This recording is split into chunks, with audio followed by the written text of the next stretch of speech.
Welcome to the P.A.S. Report podcast.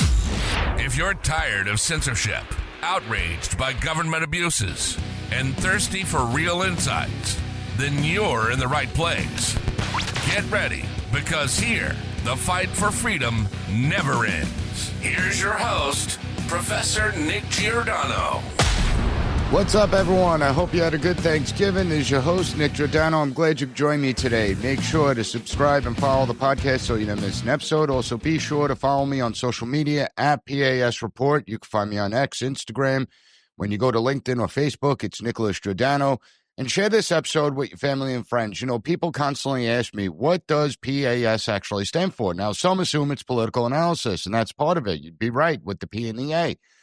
I analyze what's going on in America, what's going on around the world, but then we get to the S part, and a lot of people get stumped on that.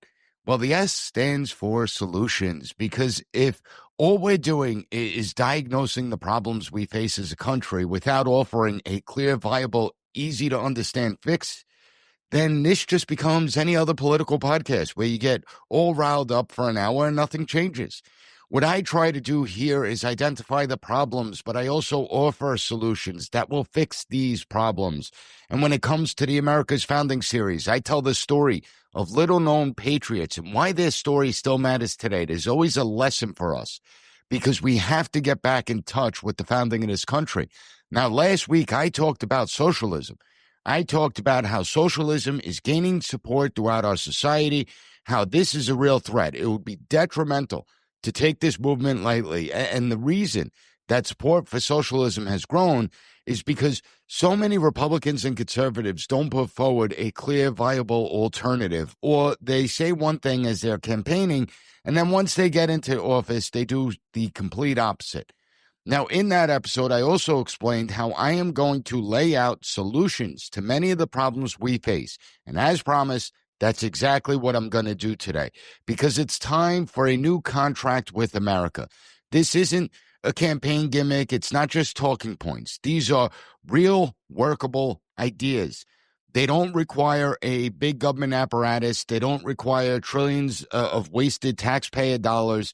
Many of the solutions I provide are actually free. They don't cost taxpayers a dime. And I never understood in this country why we have to do all these complicated things, spend billions upon billions of dollars, and then the return on investment is terrible. We don't get what we pay for. So why don't we ever try and put forward the free solutions and see if at least those work? And then if they don't work, okay, fine, it doesn't work, but at least you didn't waste taxpayer money.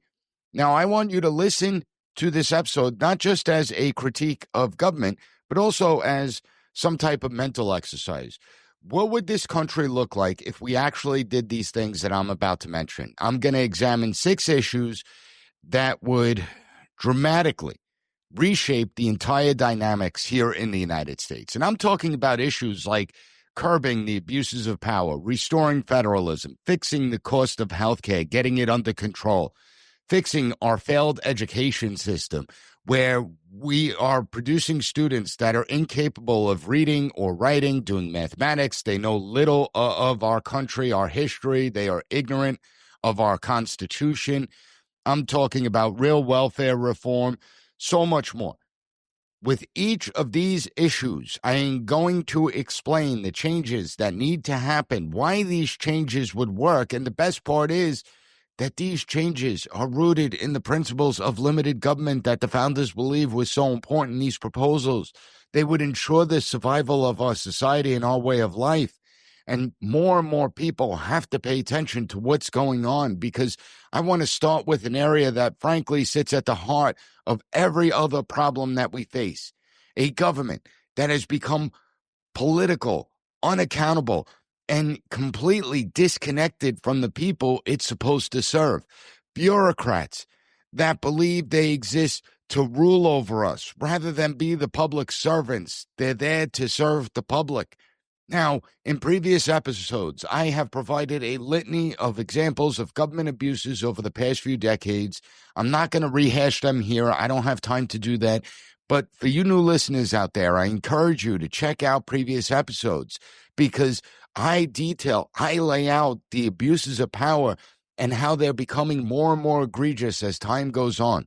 See, Washington today operates like its own organism, and its only instinct is self-preservation. Agencies abuse their authority. They mislead Congress. They target political opponents. They target ordinary Americans, and nothing ever happens to them. They're never held accountable. Not one budget cut, no loss of authority, no demotions. That has to change, and the first step is simple. We need to stop rewarding failure. If an agency repeatedly abuses its power, it shouldn't get a larger budget. It should get a smaller one. You don't reward bad behavior with more resources. And the agencies that have proven they can't be trusted with certain powers. So just take the FBI, for example. The FBI's domestic intelligence functions. They should lose those powers.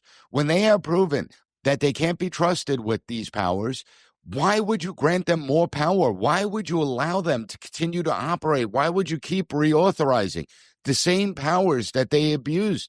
It's time that Congress, the feckless Congress, reasserts itself, strips these agencies of their statutory authority. And one of the most absurd things that I have ever heard, one of the most absurd things happening within the federal government is the idea of executive bonuses. Now, most Americans have no idea these even exist. But inside agencies like the FBI, executives receive performance bonuses. These are tied to metrics, including how many cases get open. Now, first of all, no public servant should be receiving a bonus. I don't understand. You take the job. I became a professor not to become rich. I understood that.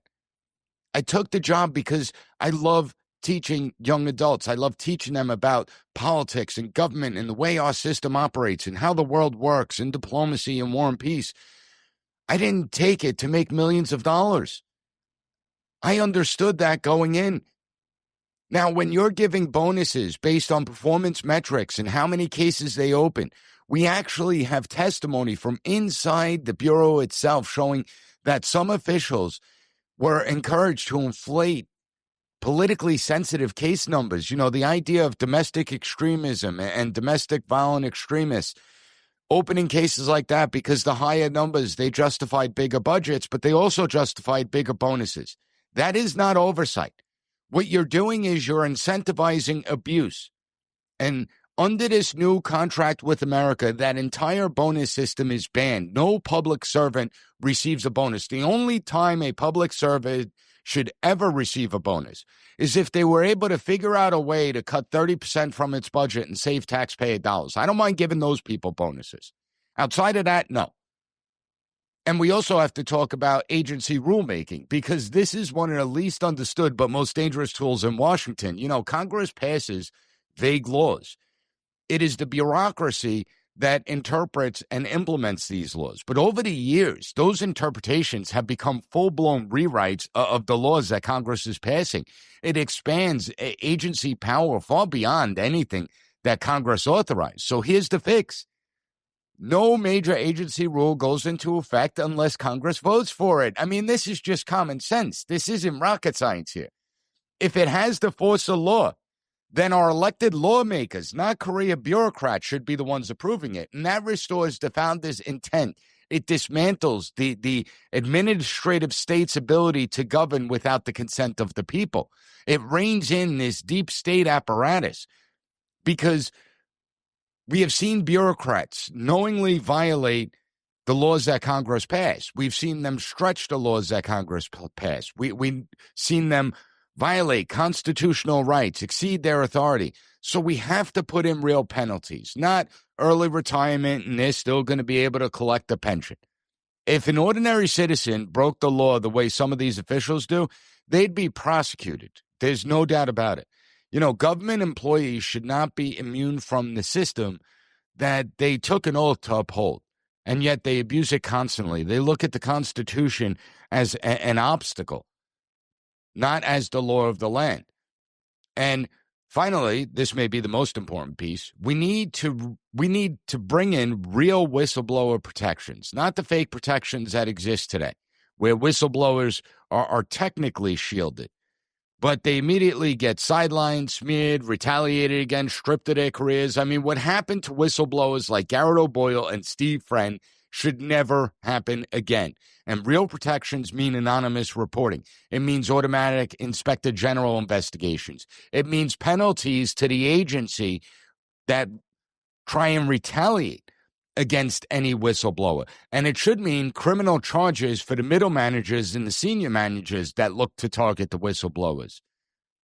See, whistleblowers are the immune system of a healthy republic. And if they can't function, what happens is corruption spreads, and it spreads unchecked. The beauty of these reforms is they cost nothing, not a single taxpayer dime. All they do is flip the incentives. If you abuse power, you lose power. If you mislead the public or Congress, you lose funding. If you attempt to rewrite laws behind the desk, then Congress steps in. You retaliate against a whistleblower, then you're the one that actually faces the consequences. And when you do all these things, something remarkable happens. Trust begins to return. Trust begins to return to the institutions that lost it a long time ago. You begin to make these institutions legitimate once again, and only then can the government function the way it's meant to, limited, accountable, and always, always answerable to the people. This is the foundation of the entire new contract with America. Without accountability, nothing else matters. With it, everything else becomes possible. Now, next, I want to talk about reducing waste, fraud, and abuse within the system. We're going to get to that when we get back from this quick break, so everyone hang tight. We'll be right back.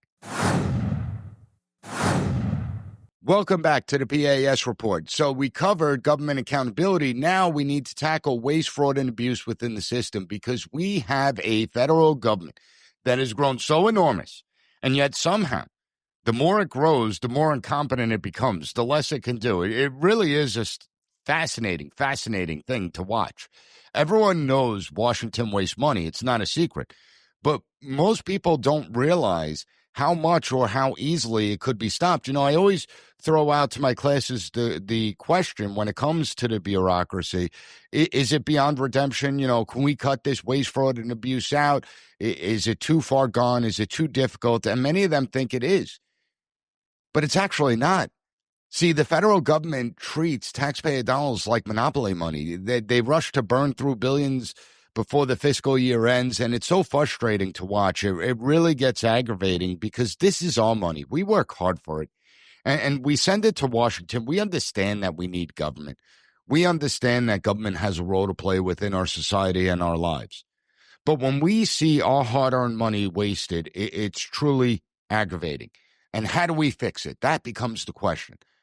Well, one of the things I'd like to see happen is that we bring in independent audits of the biggest federal agencies, and they should go through these audits every 2 years. And I'm not talking about internal reviews. I'm talking about real audits done by the Government Accountability Office and outside firms. They come together, and these outside firms, they have no interest in protecting bureaucrats. They don't care about bureaucrats' reputations or agency embarrassments.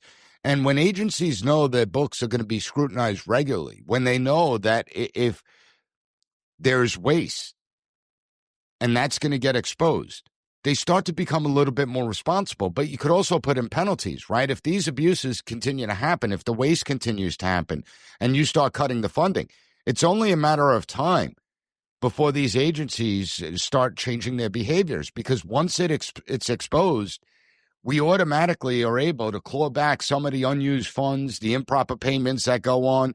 You don't have to debate it in Congress. You shouldn't have to wait for years. You shouldn't be able to hide any of the mistakes. We have the technology, modern technology, data analytics. This makes this relatively simple to do. And I think that Doge and Elon Musk were trying to do this, but they face so many roadblocks from the Korea bureaucrats who were trying to undermine them at every turn. Because let's face it, the bureaucrats have a vested interest in keeping the system going, in keeping the system without any type of reform. It's their gravy train. It's security. But why do private companies use tools to detect fraud instantly, and yet the federal government gets to operate with impunity and nobody questions them, nobody double checks them? I mean, if we had these tools available during the COVID scams, billions would have been saved. You wouldn't have had the scammers, the dead people, foreign criminals all accessing this money, your money. So we need to make sure that these government agencies can actually pass an audit, number one, because the Department of Defense hasn't passed an audit in God knows how long. But more importantly, we need to make them more responsible and more accountable. Next, we need to force Washington to confront something that it hates, and that is accountability. I'm talking about sunset reviews. When we look at federal programs, especially the controversial federal programs, the federal programs that really push the boundaries of the United States Constitution, the system of checks and balances, we should have provisions that they automatically expire every 5 years unless Congress reauthorizes it. That just makes sense because it forces lawmakers to ask, is this program actually working? Is this program still needed? You know, when we look at something like the Patriot Act, all the way back 24 years ago, 2001, it's passed. Well, it should have sunsetted a long time ago, but yet they keep these programs going. The fact of the matter is, once the threat's been eliminated, why are these programs still in place? Now, it shouldn't just be for things like the Patriot Act. This should be done at the federal level. Every single program should not live forever just because they exist. You have to terminate these programs at some point. When we talk about government bloat, the federal workforce exploding, the federal budget's exploding during the coronavirus. And the budget never went back down to pre-COVID levels. The federal workforce never went down to pre-COVID levels. Well, why don't we cap staff in the budget at pre-COVID levels, shrink through natural attrition, reduce the size and the costs? How much would this save the American taxpayer? Could we get fiscally responsible? And all this pairs with something that's essential, the idea of zero-based budgeting. Now, right now, every agency gets last year's budget as the starting point. That's the starting point. Their budgets rarely go down. But then they have the audacity to ask and demand for more. Well, what does this guarantee? It guarantees endless growth. Zero-based budgeting means you start at zero, and the agencies have to justify every single dollar they get, just like any normal family out there, just like you and I do every single month when we're allocating money to pay bills, just like every small business does. What does this do? Well, it exposes obsolete programs. It forces real prioritization where government has to determine what is a priority, and that's what it can fund. See, we let these budgets get out of control, and it's gotten even worse since we've allowed these discretionary slush funds that these agencies have the ability to use taxpayer dollars for tons of unnecessary things that they don't need, whether it's travel, whether it's conferences, whether it's flying in the FBI jet, PR campaigns, consulting contracts, left-wing NGOs. Most of these things would never survive oversight if Congress actually voted on them, and that's why it's important to cut the discretionary funding. And these reforms matter. Why do they matter? Because they cost nothing to implement. They save hundreds of billions of dollars in waste and fraud every single year, and they immediately shrink the federal bureaucracy's reach into every corner of American life. Again, this isn't about punishing government. It's about making it function with the same discipline and responsibility that every American household lives by. A government that wastes less, interferes less in our lives, controls less, takes less. That's the point. And when we're talking about the United States and our government, I want to talk about something most Americans feel, but very few can articulate, and that's the slow death of federalism.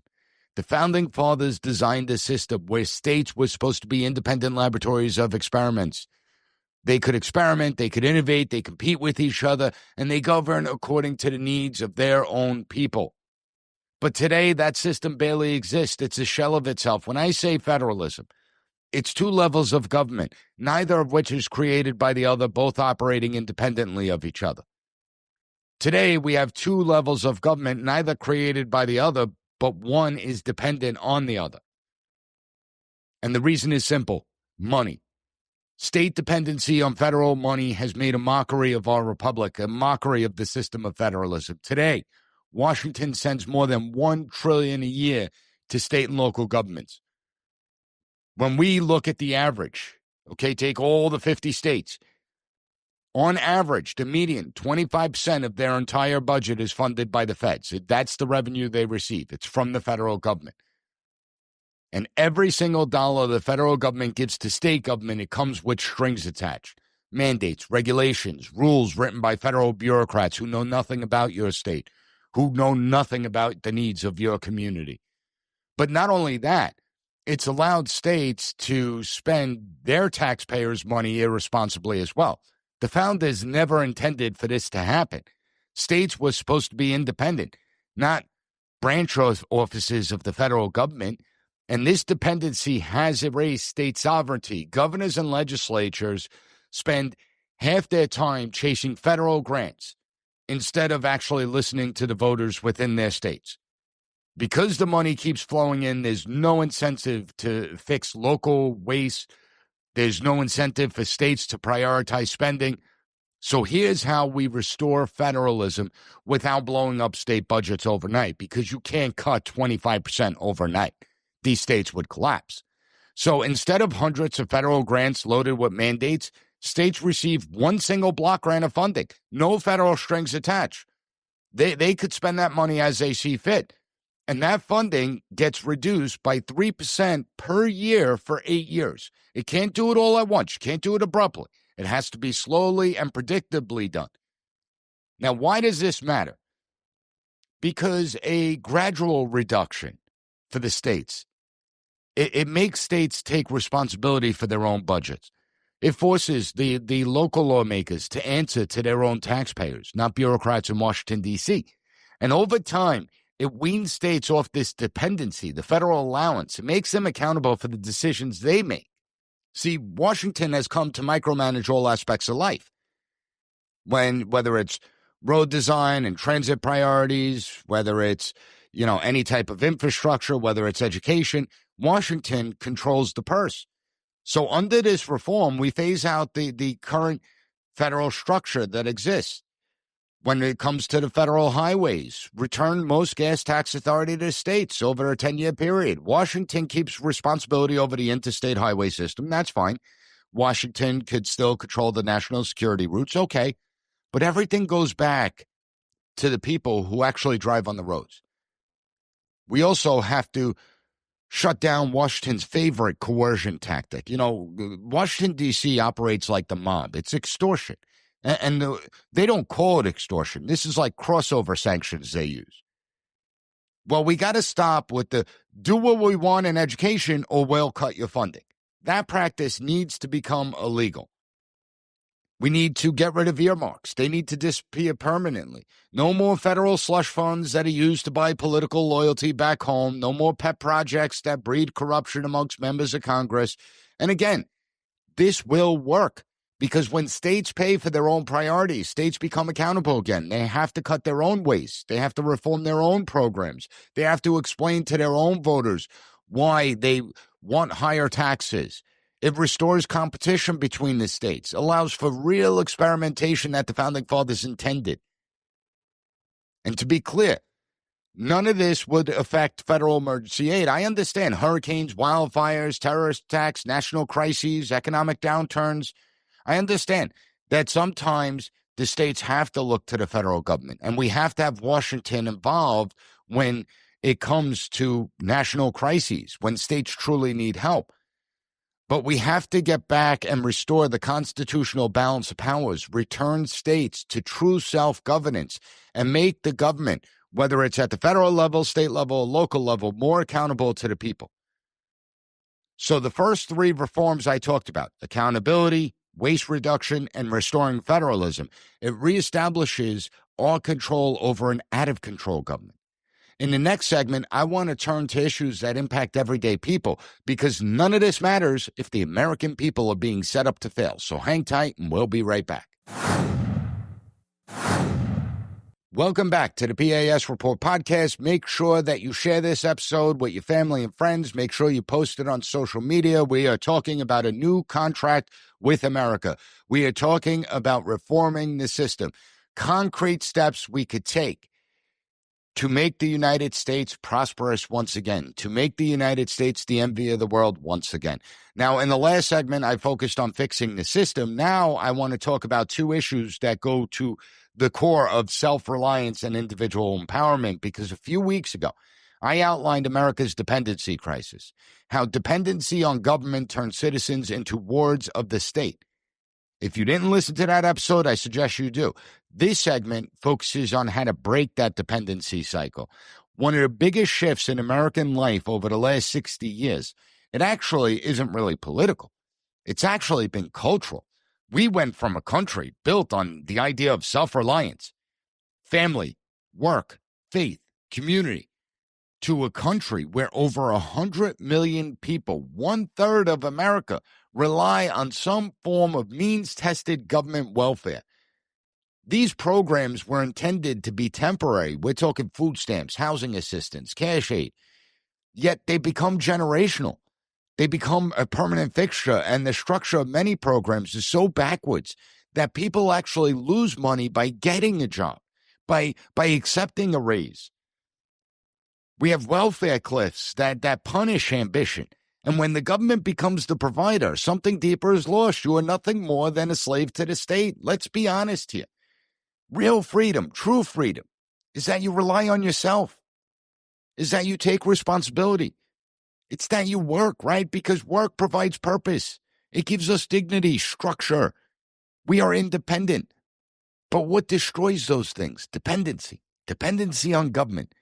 The safety net should catch people when they fall. It shouldn't become a way of life. So how do we fix this without spending a single new dollar, without creating a new bureaucracy? Most importantly, how do we fix this without abandoning people who genuinely need help? I'm not calling for a cut from those that truly need it.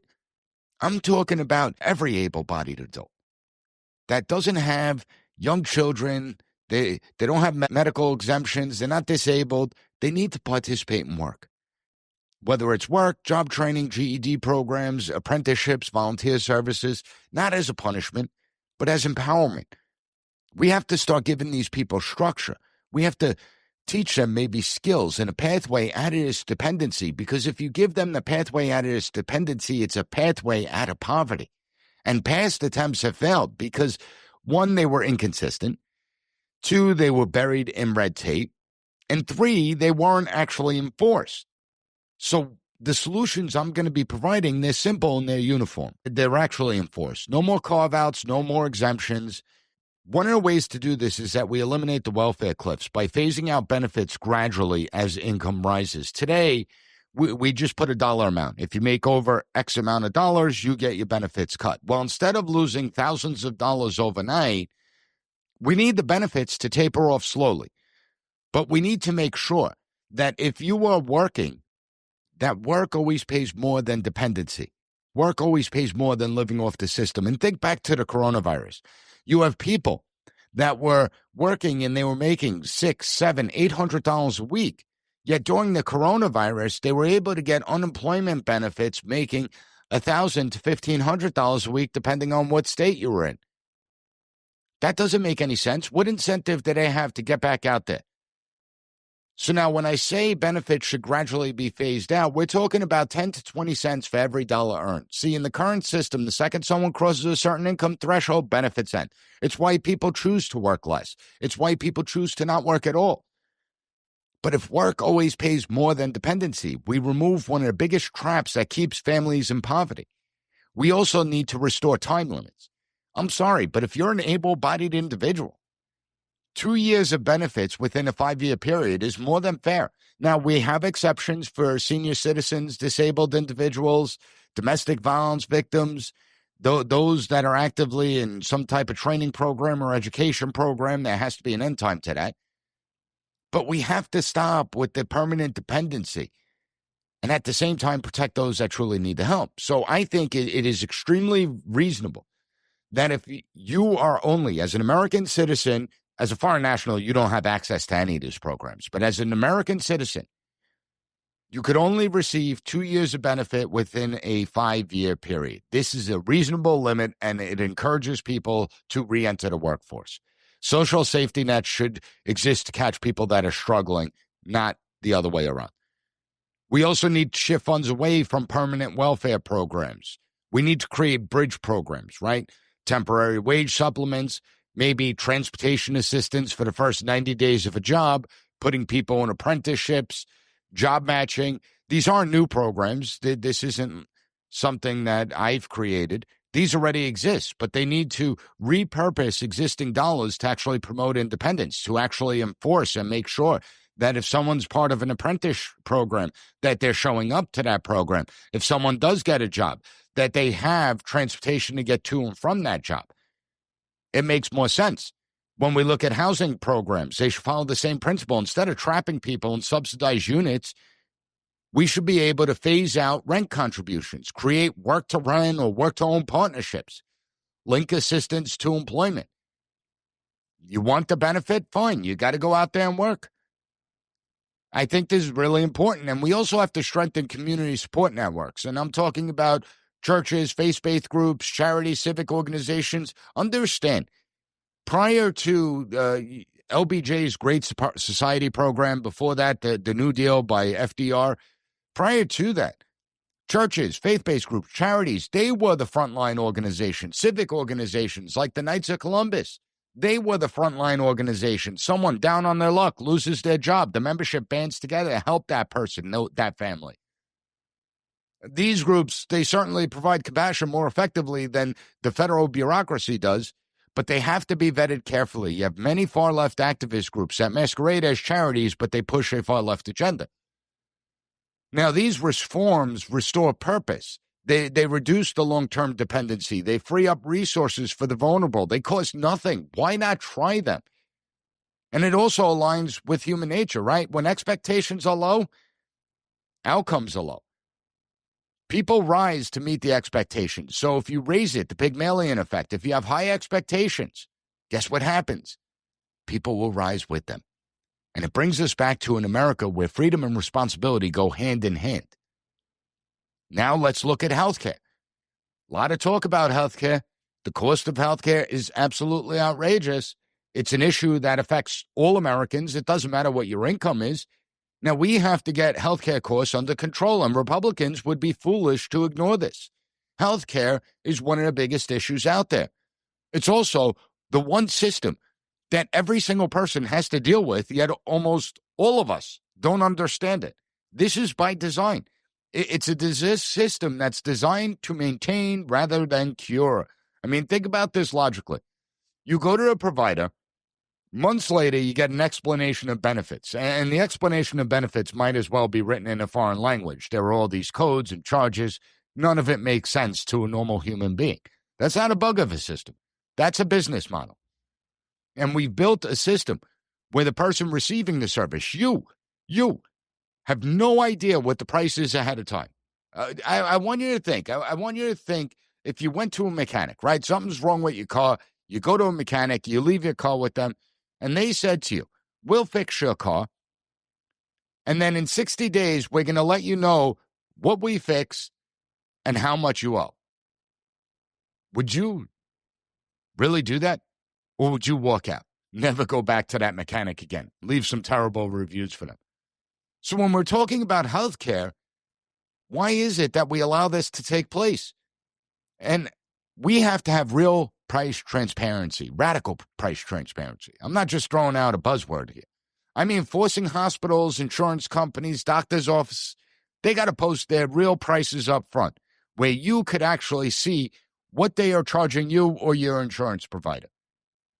Get rid of government subsidies, the mandates, the regulatory burdens. All these have driven costs higher. You know, the Affordable Care Act that Democrats are sitting there screaming about today. Oh, people's premiums are rising 30%. Well, that's because billions of taxpayer dollars was dumped into these subsidized premiums. And guess what? Shocker, prices skyrocketed. Why?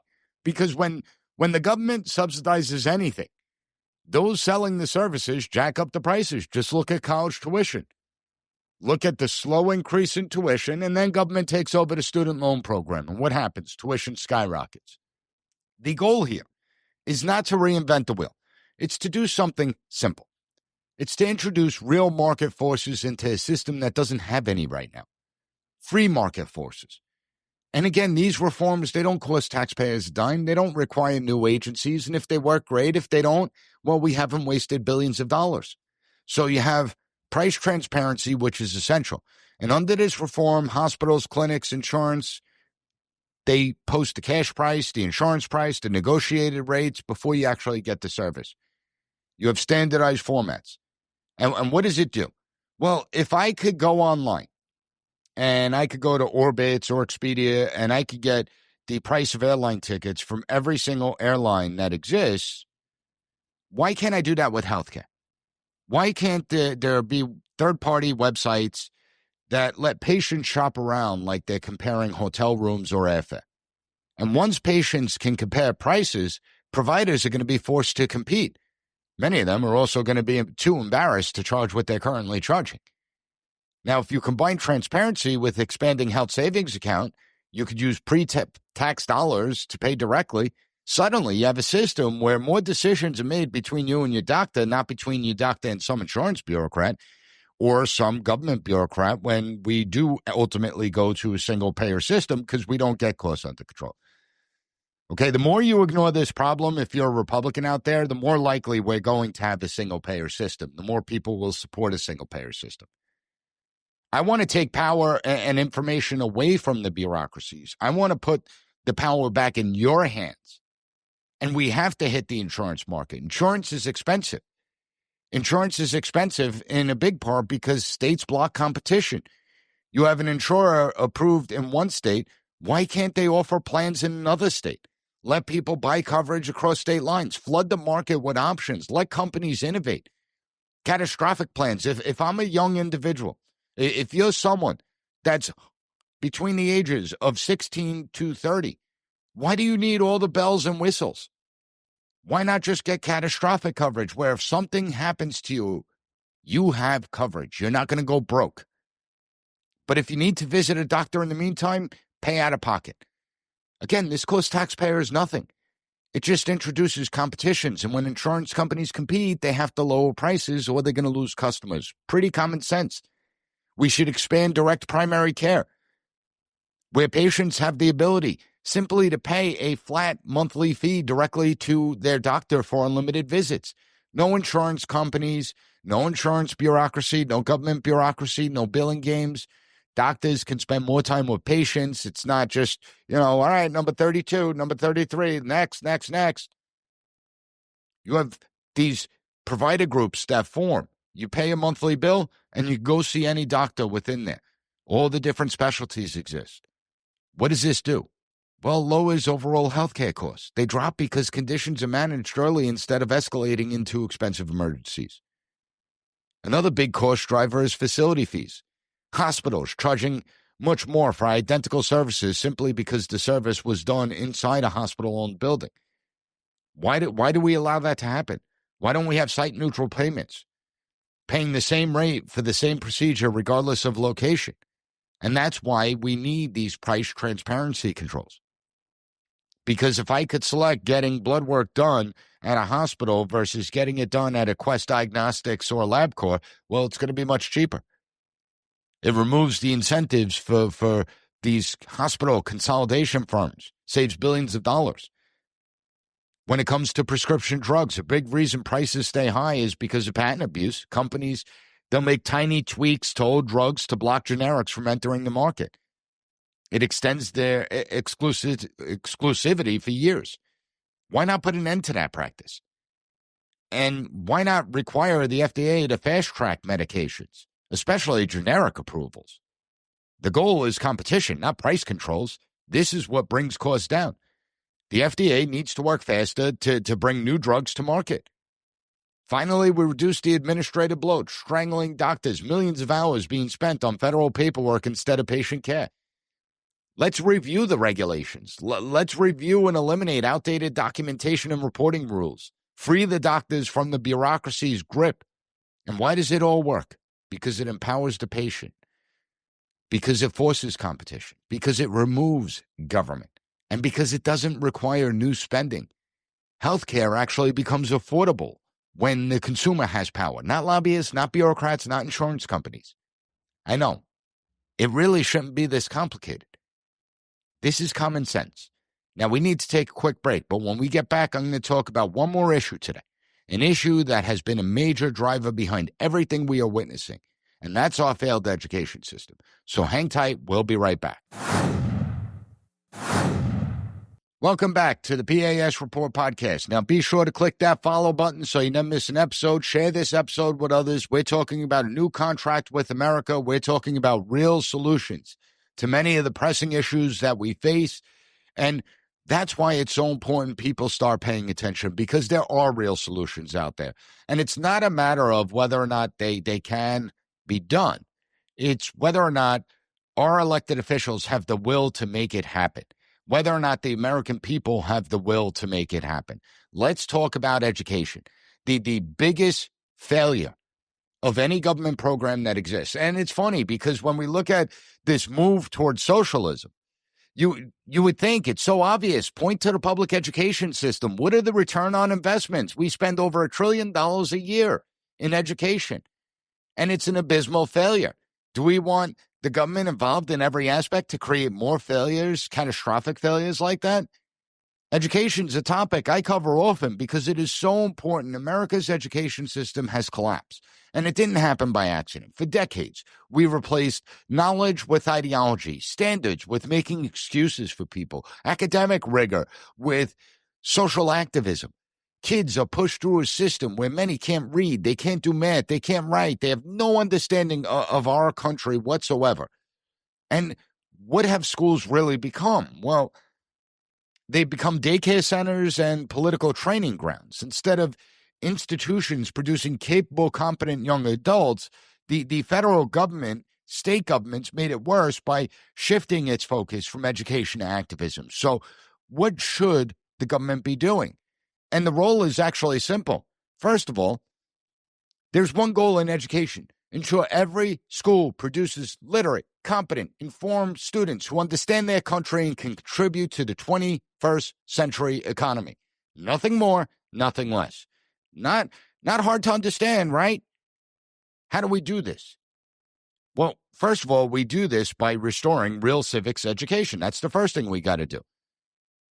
Schools need to teach real civics, not activism, not partisan ideology, not Republican Democrat ideology, not grievance studies. Students must learn the Constitution, the separation of powers, federalism, the Bill of Rights, the founders' intent. They must learn the full arc of American history, the victories, the failures, the good and the bad, and they need to do it accurately, not through ideological filters. Every student should have to pass a United States citizenship test to get their high school diploma. Now, there are about 10 or 11 states that currently do this. We need all 50 states doing that. If immigrants have to understand America to become an American citizen, certainly our own children should understand their own country. Civics isn't about memorizing dates. We have to stop putting emphasis on those things. It's about producing citizens who know their rights, their responsibilities, our nation's story, and who actually have pride in America. That was the basis for the education system. Second thing we need to do, we have to stop with age-based grades. We have to move to competency-based learning. You know, the current system, part of the reason it's broken is because it forces students to move lockstep by age, not really by ability. That's backwards thinking. If a third grader is reading at a fifth grade level, why don't we challenge that student and allow them to read at a fifth grade level? Why do we inhibit their growth and say, no, you got to stick with third grade reading? You got to be bored out of your mind. If a seventh grader is doing math at a fifth grade level, we should help them, not push them forward unprepared so they are going to fall further behind as they get cycled through this failed system. Competency has to be the goal of every school, every administrator, every teacher, every student. We have to stop with this cycling through. When students can't read, write, or do math, they can't graduate. It's as simple as that. I don't care then you're going to have less graduating statistics. The numbers are going to drop. So be it, because it's all a fraud anyway. It's not real. No more graduating kids who aren't ready for the world. This would fix the foundation of our education system. Once students actually master skills, the entire system improves. Once they are promoted based on the skills they master, this would do wonders in creating a competent generation to lead our country in the 21st century. The third thing we need to do is build a system based on real life skills. Yeah, I understand math, science, all that's important. I get it. But we should also prepare students for life, not just how to take a test. In middle school, every student should have to take home economics, at least 1 year of home economics. They should learn how to cook. They should learn about nutrition, sewing, cleaning, basic household management. In a lot of schools, they did away with home economics. Now it's an elective. It's not required. So is shop class. But we need to make shop class a requirement. We need to teach all students basic plumbing, carpentry, electrical work, how to fix and build things. Now, it's not about pushing people into trades. It's about teaching basic competency so students enter adulthood confident so that they're capable and they're independent. This is so important. I don't think people realize how important these life skills are. Because guess what? You may not be an advanced carpenter, but if you need to fix something quickly around the house, you could actually do that. In early high school, why don't we teach students financial literacy? You know, we're so focused on algebra and geometry, trigonometry, pre-calculus, yet students can't friggin' budget. They don't know how to balance a checkbook. They don't know about saving, investing, and compound interest. They don't know credit management, avoiding debt traps. If they were taught these things, it would be life-changing. It would empower them. It would give them financial freedom at a very early age. I want you to take 2 students. I think financial literacy is so important. Entering 9th, 10th grade, getting your first part-time job. Well, you took a financial literacy course, and it taught you keep 70% of your paycheck to spend, 30% invest. Now, we have 2 students. One starts saving 30% at the age of 15, and the other one waits till age 25. The one at age 15 is saving 30% because that's what they were taught. The one at 25 only saves 10% at most. By age 40, the 15-year-old has roughly $1.2 million if we factor in saving 30% of their paycheck starting from a part-time job, working their way up, getting raises, going to college, graduating, starting a career, and still saving 30%. They have $1.2 million by age 40. The one who started saving at 25, saving 10%, they have $223,000, a nearly $1 million difference just by starting early. Now, financial literacy opens doors. If we do this, we saw that the median age a first-time home buyer has gone up dramatically. It's now 40 years old. Well, if by age 40, the early saver has roughly $1.2 million, I guarantee you they would have had a home long before that. Long before that. When you teach them financial literacy, you create stronger families. Why? Because when they're financially literate, they don't have to worry about how expensive kids are. I mean, that's one of the biggest inhibitors from people starting families. They say, I got to build my career first, and then they become too old to start a family. Well, if we teach them financial competency early, it's real economic independence. And it's not just about K through 12. They have to learn about the cost versus benefit analysis before choosing college or a career. College is a financial investment. It's not a 4-year vacation. Okay, so they have to understand the economic consequences of going to college, which means we have to reform higher education. We have to eliminate useless majors. You know, colleges that take federal money, they should have to publish each and every semester the average income by major, the loan debt by major, employment outcomes by major, real return on investment by major, and this should be sent to every single student every single semester. Federal loans. Federal loans should not be used to subsidize non-productive ideological degrees that leave students unemployable. Sorry, if you want a degree in grievance studies or gender studies, pay for it yourself. You don't pay for it with federal tax dollars. We need to promote trade schools, apprenticeships, certifications, entrepreneurship, real paths with real value. We also need to cap the administrative bloat on college campuses and all the BS money that goes to non-academic things.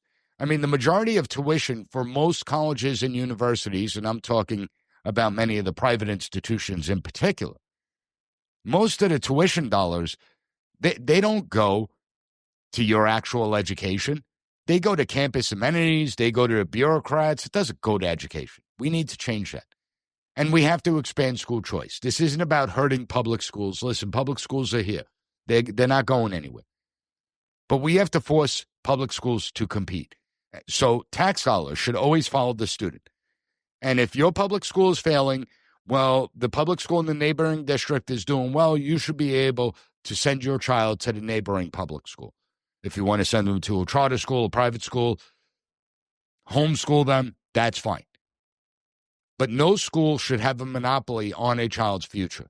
And these reforms work because they return education to its core purpose, teaching knowledgeable skills, teaching civic understanding, raising standards, building independence, preparing students for adulthood, aligning schools with economic realities, and they cost almost nothing.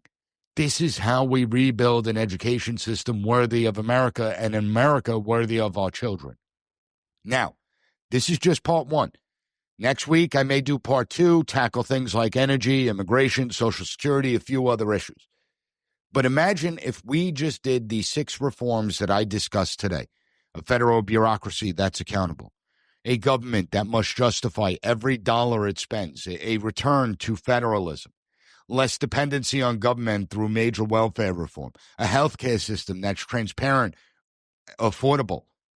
An education system that graduates capable, competent adults. A population that knows how to build wealth and independence at a very early age. Think about what is possible if we do those things. Think about what we could do. We could actually start paying down our national debt. Paying down our national debt will stop becoming a fantasy and it becomes more realistic. A government that spends less, a population that saves more, an economy no longer smothered by regulation. That's the vision. This isn't a utopia like socialism promises. It's a system that rewards responsibility rather than punishes it. A system that limits government instead of worshiping at the altar of government. A society that prepares people to live as free, self-reliant citizens. That's what I mean by a new contract with America, where the onus is on the people, not the government.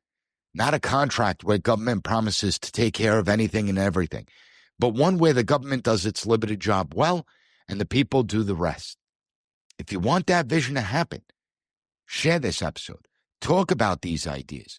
The more people realize that solutions exist, that we don't have to spend more money, we don't have to accept this bloated, incompetent system, the more people know about it, the more pressure there is to implement these changes. Maybe it will give members of Congress the cojones to actually start tackling the issues that matter. And that's why this is the P.A.S. report, Political Analysis and Solutions. We don't just complain here. We think, we question, and we try and find the answers. We recognize that nothing's perfect, but at the rate we're going is unsustainable. Now, I want to thank you for listening to the P.A.S. Report podcast. Make sure to leave a 5-star review. Take 30 seconds. Write a good review on any podcast platform that allows it, particularly Apple Podcasts and Spotify. That's how we continue to grow the audience. That's how we begin to build an army of capable citizens that knows what America is truly about. Thank you for listening to the P.A.S. Report. Don't forget to rate, share, and hit that subscribe button. That way you'll never miss an episode. For more exclusive content and updates, visit us at PASreport.com and follow Professor Giordano on all social media platforms at P.A.S. Report.